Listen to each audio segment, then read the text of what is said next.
मैं मां शारदा और भारत विकास परिषद के सम्माननीय मंच को प्रणाम करती हूँ। और ये मेरा सौभाग्य है कि आज मैं भारत विकास परिषद के उन योद्धाओं के सामने कविता वाचन करने जा रही हूँ जिन्होंने अपना जीवन राष्ट्र को समर्पित कर दिया है। तो मैं एक बार फिर आप सभी की उपस्थिति को प्रणाम करती हूँ। मेरा नाम गिरीशा शर्मा है और आज मैं आप सभी के सामने एक कविता प्रस्तुत करने जा रही हूँ जिसका शीर्षक कुंभला का किला है और जिसकी रचना विनीत चौहान जी ने की है। ये घटना महाराणा प्रताप के बेटे अमर सिंह जी के समय की है, जब दो सेनापति आपस में इस बात के लिए भिड़ गए थे कि मातृभूमि पर मरने का प्रथम अधिकार किसका है। तो वो दो सेनापति कौन थे? वह चूड़ामत और शक्तामत थे। कृष्णचूड़ा जी के वंशज चूड़ामत कहलाए, जिनके पास सलंगर का शासन था, और शक्ति सिंह जी के वंशज शक्तामत कहलाए, महाराणा प्रताप के बड़े भाई शक्ति सिंह। तो राणा सांगा और महाराणा प्रताप के समय से ही चूड़ामत को ये अधिकार था कि वो हरावल दस्ते का नेतृत्व करते थे। तो शक्तामतों ने इसका विरोध किया और महाराणा प्रताप ने एक प्रतियोगिता आयोजित रखवाई कि जो भी कुंभला के किले को विजयी करके उसमें प्रथम प्रवेश करेगा वही हरावल दस्ते का नेतृत्व करेगा भविष्य में। तो मैं आप सभी की सहमति से अब काव्य पाठ शुरू करना चाहूंगी। प्रथम पंक्तियों में राजस्थान की धरा का चित्रण करती हूँ।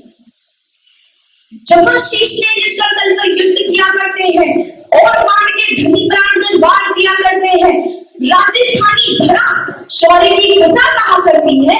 पानी कम है मगर रक्त की नदी बहा करती है, पानी कम है मगर रक्त की नदी बहा करती है। तो राणा पुत्र अमर सिंह भी में बाण पंच को औरत थे, चूड़ामत शक्तामत मानो शत्रु को औरत थे, किंतु हरावल दस्ते में बस चूड़ामत लड़ते थे। शक्तामत के देख देख कर मन ही मन उड़ते थे। ये विचार उन सबको ही बालू सिंह तक ले आया। बालू सिंह उनके सेनापति का नाम है। ये विचार उन सबको ही बालू सिंह तक ले आया। उद्वेलित बालू सिंह झपट नाड़ा तक धाया।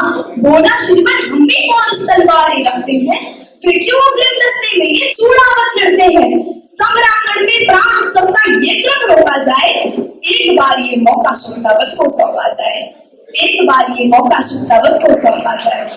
तो चिंतित राणा ने इसमें देखा भीषण अंदेशा, चूड़ामत सरदार जैत सिंह को भेजा संदेशा।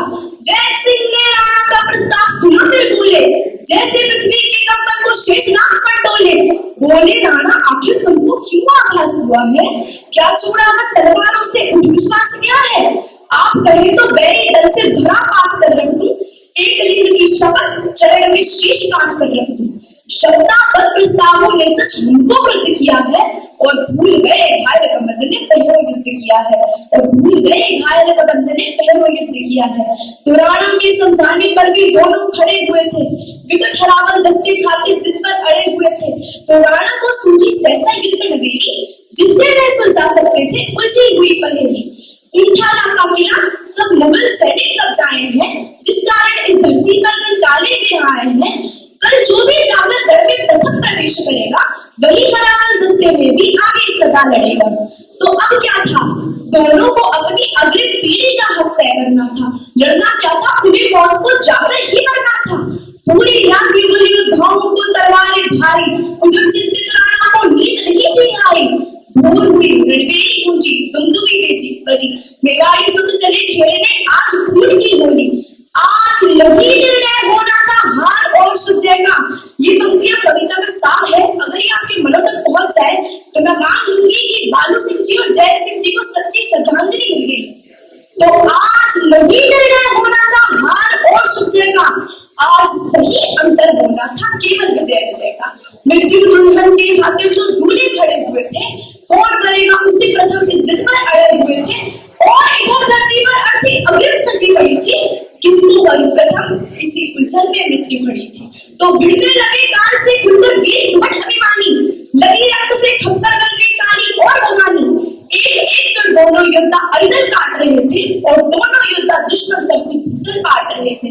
तो सहसा बालू सिंह का हाथी मुख्य द्वार पर आया, भाले जैसी देख नुकीली कीलों को चकराया। बार बार टक्कर के खातिर जो आगे बढ़ता था उतना ही वह कील भयंकर देख देख हटता था। तो बालू सिंह हाथी से कूदा, मुख्य द्वार पर आया, खड़ा हो गया, कील पकड़कर छाती पर चिल्लाया। महावत से हाथी को सीने पर आने दो और सभी शक्तावत वीरों को अंदर जाने दो, और सभी शक्तावत वीरों को अंदर जाने दो। कहा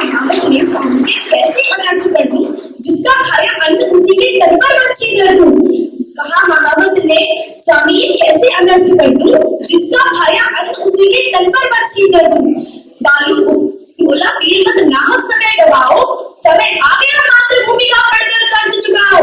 तो विवश महावत ने तब हाथी आगे बढ़ा दिया था और बालू सिंह ने भी सीना कीलों पर अड़ा दिया था। तो हाथी ने मस्तकी टक्कर मारी जो कर दरवाजे गिर गए किले के करते शोर भयंकर। गज मस्तक को भिगो रही थी श्रद्ध शोणित पिचकारी और दिव्य आरती आज मृत्यु की गजने स्वयं उतारी। और दिव्य आरती आज मृत्यु की गजने स्वयं।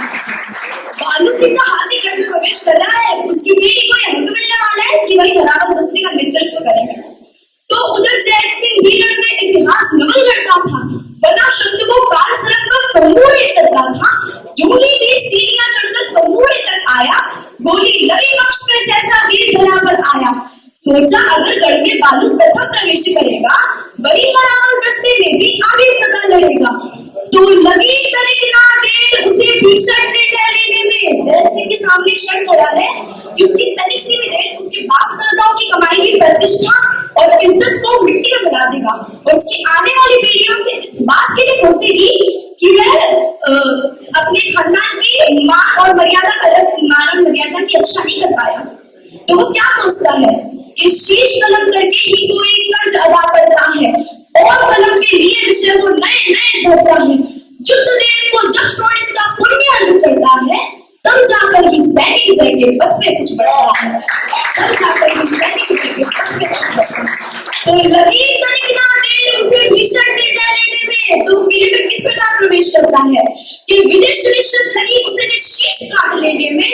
तो उठा लागा किला जब ये घटना देख रहा था, एक वीर शीश काट कर अंदर फेंक रहा था, एक वीर शीश काट कर अंदर फेंक रहा था। तो काय ठिठक कर रुका, स्वयं ये उसको दृश्य नया था। किसको लिखूं महान सोच में बड़े इतिहास गया था, किसको लिखूं महान सोच में बड़े इतिहास गया था। जय हिंद, वंदे मातरम। बहुत सुंदर कविता, बहुत सुंदर।